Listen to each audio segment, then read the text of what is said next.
Did you see the BET Awards? I find it, I really don't know how to express how I feel about it. It's important to understand more about Kirk Franklin and GloRilla before discussing their roles in the music industry, especially when it comes to controversial collaborations or the blending of gospel and secular music. Kirk Franklin is a pioneering figure in gospel music who has influenced the genre by merging contemporary sounds like hip-hop and R&B with traditional gospel music. Over the years, he's created powerful songs that spread messages of faith, hope, and salvation, making him a well-respected figure in both Christian and mainstream music circles. GloRilla, on the other hand, is a rising star in the rap and hip-hop scene. Known for her bold style and catchy tracks, she represents a more secular approach to music, with lyrics and themes that are far removed from gospel or faith-based messages. Despite her success, her collaboration with gospel artists like Kirk Franklin has raised eyebrows, leading to questions about the blending of secular and gospel music. Top Gospel Inspiration Award didn't go to a gospel singer. Now, if that's not the world saying to the church world, we disrespect you, we do not honor you, you guys are running around trying to look like us, talk like us, dance like us, sing like us, the world is saying to you, to the gospel singers, you're not us. And we dishonor you, and we're going to give this award to someone who is not known for being a gospel artist at all. The 2025 BET Awards just sent shockwaves through the Christian community. What should have been a celebration turned into a disgrace for Christian music. Kirk Franklin, once a role model, now faces deep disappointment for many. Known for pushing boundaries, Franklin has now crossed a line with his recent collaboration with Maverick on the song Rain Down on Me by GloRilla, a secular artist. This song, blurring the lines between gospel and secular music, won the 2025 Gospel Award. A secular artist winning a gospel award is shocking, and it's heartbreaking to see how far we've fallen. How did we get to this point? It's a sad moment for the industry. Did you see the BET Awards? I find it, I really don't know how to express how I feel about it, except that it certainly proves that, and I submit this humbly, that Bishop Patrick L. Wooden Sr. was right. Look at how Kevin Hart makes fun of Minister Kirk Franklin.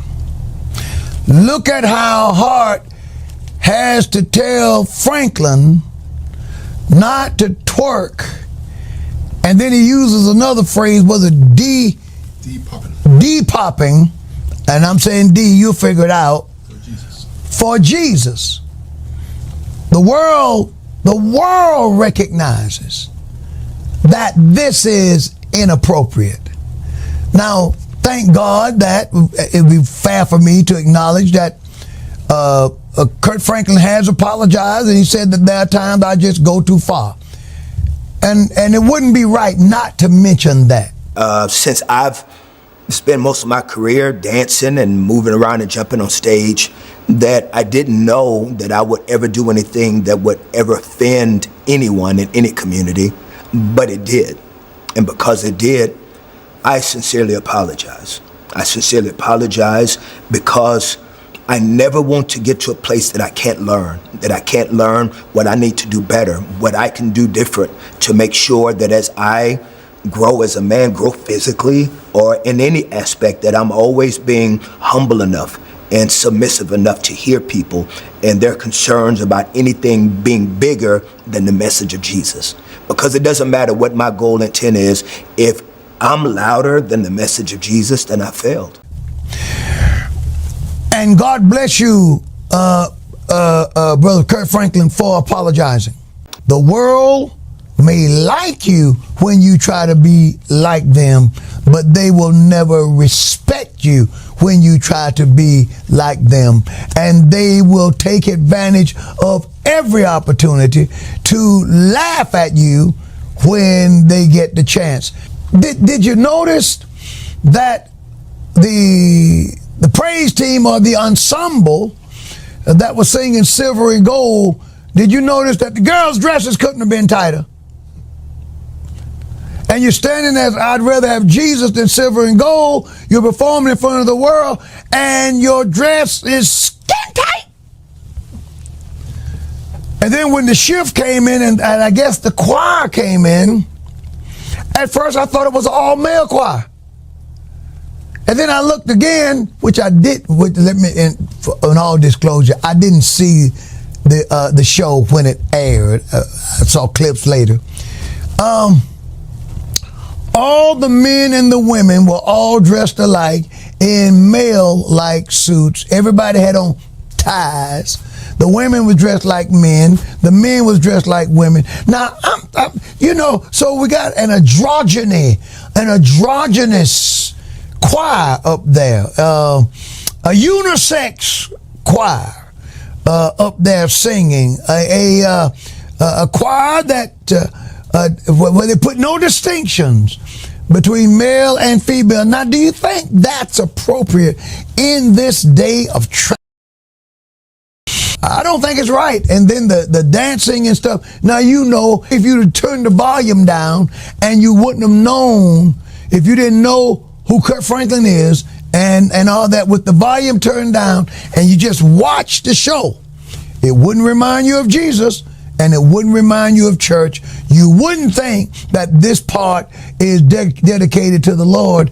And lastly, when they handed out, was it the music album of the year or the whatever it is, the top notch, whatever the top gospel inspiration, top gospel inspiration award didn't go to a gospel singer. Now, if that's not the world saying to the church world, we disrespect you, we do not honor you, you guys are running around trying to look like us, talk like us, dance like us, sing like us, the world is saying to you, to the gospel singers, you're not us.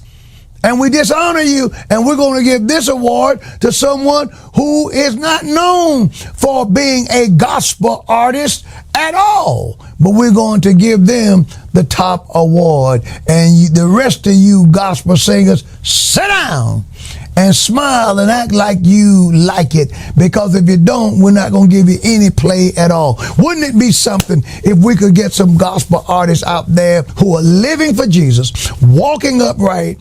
I've got no issue with GloRilla as an artist. She's got talent and has made a name for herself in the music scene. But let's be honest, GloRilla winning a gospel award doesn't sit right. She's the kind of artist who should be winning awards in categories like Nicki Minaj's, not in the gospel genre. GloRilla's music, style, and image don't reflect Christian values.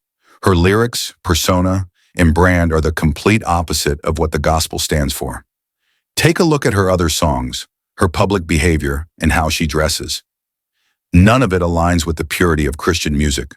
But the real issue lies with Maverick and Kirk Franklin. These are artists who've been associated with gospel music and worship for years. When they agreed to collaborate with GloRilla on the song Rain Down on Me, they brought her and her secular world into the gospel space. And that's how we ended up here. This isn't just about one song or one artist. It's part of a bigger problem. The blurring of lines between gospel and secular music. The industry is rewarding something that should be called out. Rain Down on Me winning the BET Gospel Award is a statement, but it's not a good one. It feels like a bait to get Christians to follow and support someone who has no business being celebrated in the gospel space. Some Maverick City fans were already expressing concern when the song was first released in October, asking the right questions. You don't have to collaborate with sinners to reach a generation. If God truly told them to make that record, then fine. But where's the discipleship in all of this? Where's the fruit of the Spirit? Are we truly walking with Christ, reading the Word and living out the gospel? This situation is a call for reflection. We have to ask ourselves if we're truly walking the walk, representing Christ's holiness and truth. When we mix with the world like this, we risk losing our distinctiveness. We risk losing what it means to be a follower of Christ. So no, I'm not surprised by GloRilla winning the Beat Gospel Award, but I am deeply saddened because it reflects a bigger issue in the church today. We need to stay true to the gospel and stop letting the world dictate how we worship and create. Let's remember who we're doing this for. The one who called us to be different, holy, and reflect his light in a dark world.